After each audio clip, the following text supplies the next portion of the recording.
I'm Paige, and together we're diving into a powerful and transformative concept, inclusive education. Whether you're an educator, parent, policymaker, or simply passionate about equality, this topic affects us all, especially here in South Africa. In our classrooms, homes, and communities, we have so many wonderful and different learners, with each carrying their own story. So if we have such fantastically different people, why are we trying to fit them into the same boring box?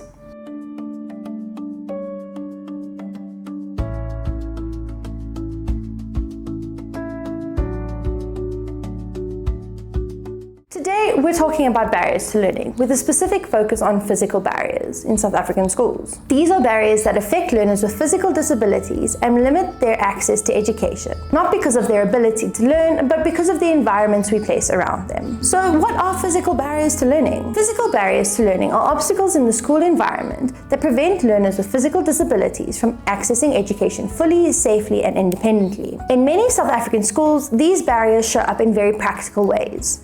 Learners may encounter school buildings with stairs but no ramps, narrow doorways that do not accommodate wheelchairs, overcrowded classrooms with little space to move, or toilets that are just simply not accessible. For many families, unreliable or unavailable learner transport creates an additional barrier, making consistent school attendance difficult. These challenges do not reflect a learner's ability or potential.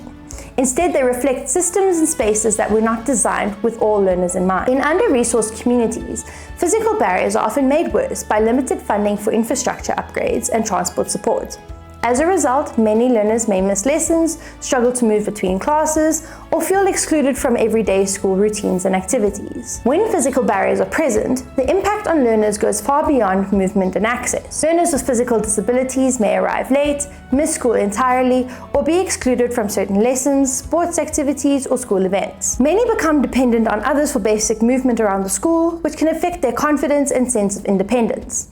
Over time, this can lead to feelings of isolation, frustration, and discouragement. Inclusive education is not only about being present in a classroom, it's about full participation, dignity, and a sense of belonging.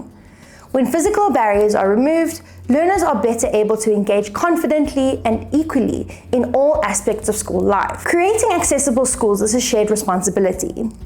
Meaningful change can happen when different role players work together. School governing bodies play an important role by prioritizing accessibility in school policies and budgets. This includes planning and funding for ramps, accessible toilets, widening doorways, and improving classroom layouts. The school management teams are responsible for implementing these decisions on a daily basis.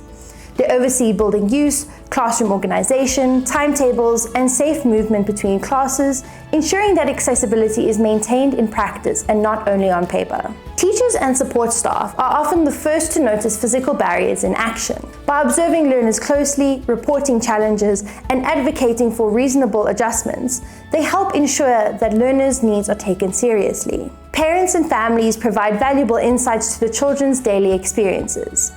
Their voices are essential in identifying challenges, supporting advocacy, and working with schools to find realistic solutions. Learners themselves must also be listened to.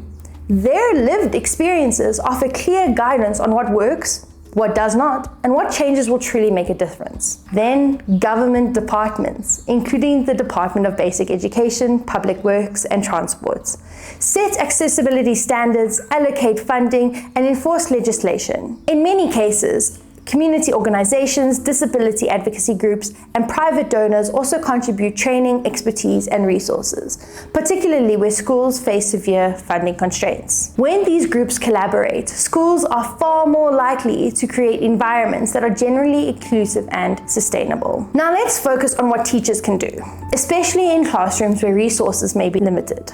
Inclusive classrooms do not always require expensive commitment or major renovations.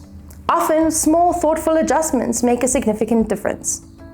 Teachers can begin by arranging classroom furniture to allow clear pathways for movement, ensuring that desks and resources are accessible to all learners. Positioning learners strategically can also help. Learners with physical disabilities should be seated where they can move comfortably, see the board clearly, and participate fully without drawing unnecessary attention to their needs. Teachers can reduce physical strain by providing digital resources, printed notes, or shared worksheets instead of requiring learners to copy large amounts of text. Allowing extra time for movement between activities and being flexible with classroom routines also supports learner dignity and independence. Importantly, teachers should foster a classroom culture of respect and empathy. Clear expectations, open conversations about inclusion, and modeling respectful behavior help all learners understand that support and accommodations are a normal part of learning, not just a favor or exception. When teachers focus on removing barriers rather than lowering expectation, learners with physical disabilities are better able to show what they know and what they are capable of achieving. Physical barriers to learning are not inevitable. They're a result of choices on how we design, manage, and prioritize our school environments. By recognizing these barriers and working together to address them, South African schools can move closer to the vision of inclusive education. By recognizing these barriers and working together to address them, South African schools can move closer to the vision of inclusive education, where every learner has access, dignity, and the opportunity to succeed. Remember, belonging starts with us. See you next time. Bye.